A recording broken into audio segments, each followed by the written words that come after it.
Good morning to all my friends and family, and welcome to this episode of Jim's 5 a.m. Club. It's Friday, the best day of the week, and it looks like it's going to be a cracker summer's day. The ferry there, the Coleroy, is just commencing its first run, and it's a long weekend for me. I've got Saturday, Sunday, Monday and Tuesday off work, so it's going to be a good opportunity for me just to relax, go to the beach and do a few things that I haven't been able to do for a while because it's been very, very wet of late. But yeah, looking forward to this wonderful weekend and having a great break. I'm really excited today because I'm bringing to you a book summary of a book that I read many years ago when I was in my 30s. Back in the days where I'd be actually reading 2 books a week as part of my growth and development. And the book that we're going to talk about today is called Psycho-Cybernetics by a wonderful author named Maxwell Maltz. And it was a book that was written in the 60s, and Maxwell Maltz was a plastic surgeon, and he was amazed that he was able to take patients, women who had issues with their appearance, and turn them into absolute beauty queens. But what troubled him was that when he was doing the reveal and showing the patient the transformational image where they turn from an ugly duckling into a beautiful swan, the patient would be disappointed because they would still see their ugly self, which was the basis of him writing this book and spending some time trying to understand the psychological issues which led to these outcomes. He kicks off the book with an observation where he says that if you are to be happy at all in your life, you simply must be happy, period. Not happy because of. A lot of us fall into this trap where we say that we'll be happy when, or we'll be happy because we get a promotion, or because we become millionaires, or because we buy a house or go on holidays or marry a particular person. But Maxwell Maltz is saying that that's probably not the way to achieve happiness, because no matter who you are, we all have certain beliefs about ourselves, and those beliefs that we have about ourselves shape the narrative that we have recurring in our heads over and over again. And those narratives can be sometimes good and sometimes bad.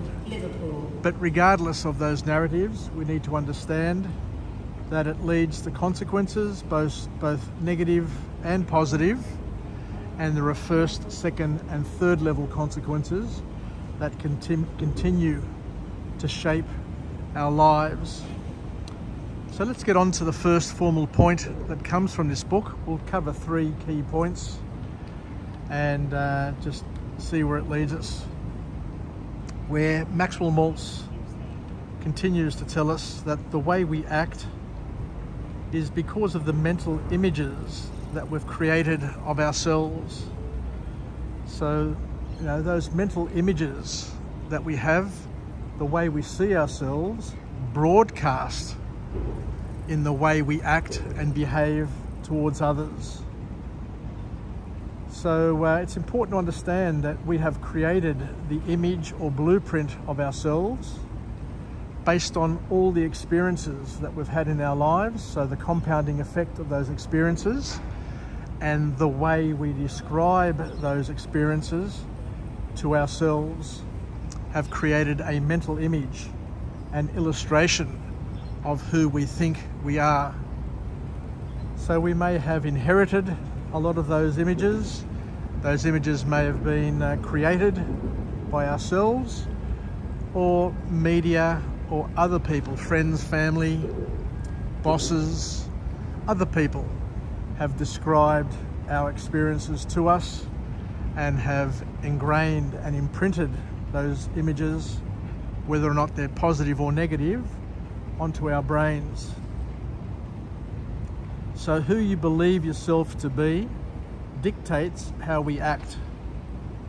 So the key call to action from Maxwell Maltz is that we need to upgrade our perception. We need to change our view. We need to improve our view, and by changing that view, we will improve our world and how we see ourselves and how we see others. So Maxwell Maltz then moves on to his second formal point, where he says that there are probably, in his words, 7 principles to creating a successful and a productive and an empowering personality. And he breaks it down and he uses the word success as an acronym to help us remember and understand what these principles are. He says that in order to be successful, you need to have a sense of direction. We need to have goals, to be goal-driven and goal-oriented. So that's the S. The U, the next letter of the word success, is that we need to have understanding. We need to understand that there are fears, that there are anxieties that come across our path in our world, but they alter the truth and they cause us to misunderstand reality. So we need to understand that not all that happens in our life, or not all the things that we describe or other people's describe, are accurate. You know, we are open to misunderstanding. We are open to wrongful interpretations of what we see, feel, or think is going on around us. The third point is that we need to have courage. We need to be able to take calculated risks in our life. And he says that even imperfect courage is better than no courage at all. The next point, charity. The most important thing, according to this author, is that we need to understand that we are servants. Our purpose in life is to come into the world to serve others, not to serve ourselves. So it's important to look at what we can do on a daily basis to help others and to be of value to those around us. The next point is E for esteem. We need to have a positive self-image, and we need to understand that our self-opinion needs to be upgraded, needs to be improved, and we need to feel good about ourselves. Because if we don't have a good or a positive self-opinion of ourselves, then we're going to have issues and challenges in our lives. The next point is we need to build self-confidence.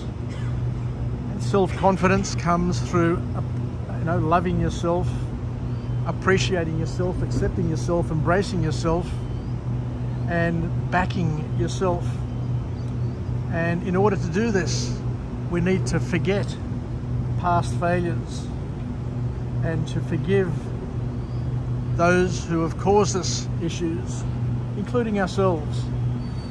And the last point in this model, the 7th point, is that we need to have self-acceptance and to understand that we are okay, and that each person has a different past, each person has a different present, and each person is going to enjoy a different future in their lives, and to understand that we're all different, and to appreciate and to accept and to want to be part of our own growth and development.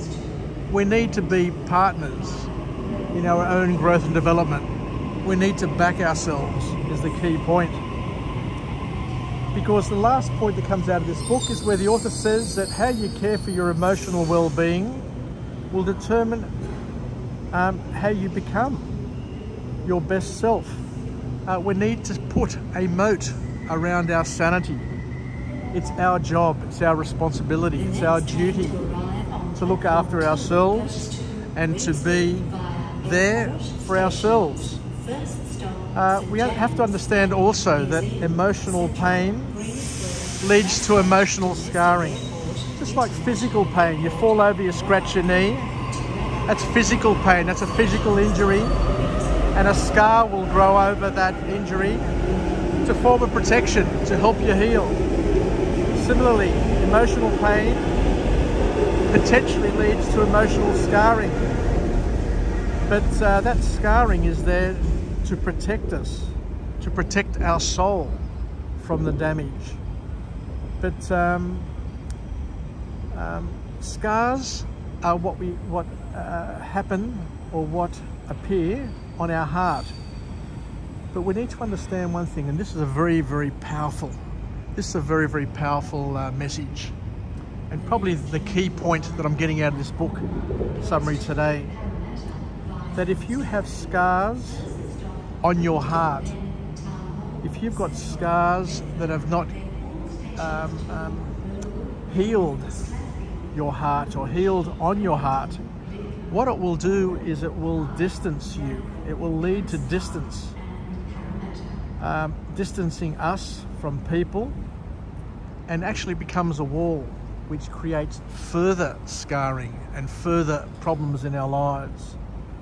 So we need to do the best we can to minimize the scarring, or at least to manage the scarring on our hearts, because as the author says, if you don't deal with those scars, if you don't deal with your self-image or how you see the world, it's going to cause you further, deeper, worse problems in your life, because it will create a wall between you and yourself, you and the rest of humanity, including it'll cause issues between yourself and your partner, yourself and your siblings, yourself and your family, your work peers, your friends.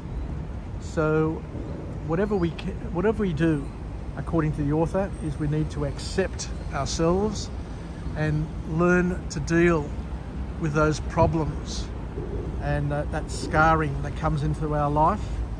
And the way we do it, this is very important, the way we do it is through forgiveness, because forgiveness is the scalpel that helps us remove the scarring from our heart.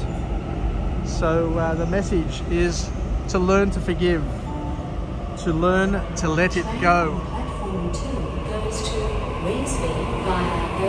I need to get on this train now to head off to Mascot, where I'm working. So I'll just hop on the train and finish off this book summary, because there is still one more last point I need to include that is really interesting and important. So just bear with me. I'll just jump in here.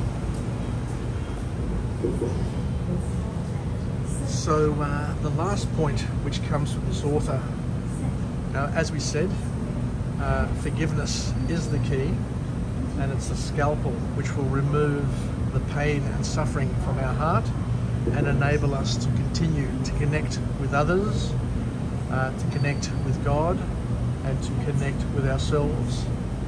But the last point here is also very powerful and very interesting. He says that we need to practice and learn how to incorporate in our life a thing called disinhibition, which means that we need to learn to not worry about what other people think or say. A a powerful, powerful message. This inhibition, I've never heard of this before, but it is a real powerful message where the author says that what we need to do is learn to not worry what other people say, what other people think of us, and most importantly, what we think of ourselves, and to practice what the author says, speaking without thinking. Because he says that one of the biggest problems we have is we spend too much time thinking about what we're going to say and how we're going to say it, and we don't get to express, we don't get to fully express ourselves, which leads us to living a life of fakedom. So being unable to express yourself fully because you're worried what other people think will cause you bigger and further problems, and will once again separate you even further from yourself and from those around you. So disinhibition, another powerful concept. So thank you everybody for joining me on this episode of Jim's 5 AM Club, where we've been through an absolute classic, a book from the 60s called Psycho-Cybernetics, written by a plastic surgeon, Maxwell Maltz, and it's all about self-image and working to improve your self-image so that it will help improve your ability to become your better self. Thank you very much, and we'll chat again. Have a happy Friday and a great weekend, and we'll see you on another journey. Yasas, and bye for now.